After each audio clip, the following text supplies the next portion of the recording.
ఏపీలో కూటమి పార్టీ అధికారంలోకి వచ్చి చూస్తుండగానే 8 నెలలు దాటిపాయి కదా.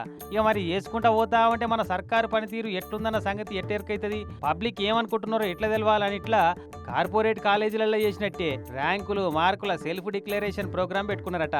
మొదలు బయట పెట్టిన మంత్రుల పనితనాన్ని, పెండింగ్ ఫైళ్లు ఎంత డబ్బున క్లియర్ చేసిరన్న లెక్కలేసి ర్యాంకులు ఇచ్చిరట. మరి ఎమ్మెల్యేల ర్యాంకులను ఎట్లా డిసైడ్ చేస్తున్నారంటే జనాలకు ఇంటర్ వాయిస్ రెస్పాన్స్ సిస్టమ్ గదే ఐవీఆర్ఎస్ ఫోన్ కాల్స్ చేసి మీ నియోజకవర్గ ఎమ్మెల్యే పనితీరు ఎట్లుంది, మంచిగుందంటే 1 ఒత్తుండ్రి, మంచిగా లేదంటే 2 ఒత్తుండ్రి, పర్వాలేదు అనుకుంటే 3 నొక్కండి, ఈయన అసలే పనికిరాడు అనుకుంటే 4 ఒత్తుండ్రి అని ఇటువంటి ప్రశ్నలకు జవాబులు రాబట్టి వచ్చిన డాటాతోని ర్యాంకులు డిసైడ్ చేస్తున్నారట. చూడబోతే ఈ పాటికే ర్యాంకులు రెడీ అయినట్టు కొడుతున్నాయి. మరిగా ఎవరికి ఏ ర్యాంక్ వచ్చిందో, ఎవరి పర్ఫార్మెన్స్ ఎట్లున్నాయో గాని రామేశ్వరం పోయినా శనేశ్వరం తప్పలేదన్నట్టు ఈ ర్యాంకులు, చదువులు, మార్కుల బాధలు వడలేకనే రాజకీయాలకు వచ్చి టికెట్లు సంపాదించి కష్టపడి ఎమ్మెల్యేలమైతే మళ్ళీ ఈడ కూడా కాలేజీలు ఉన్నట్టు ఈ ర్యాంకుల రపరపైతే ఎట్లా అని బాధపడుతున్నారట కొందరు ఎమ్మెల్యేలు.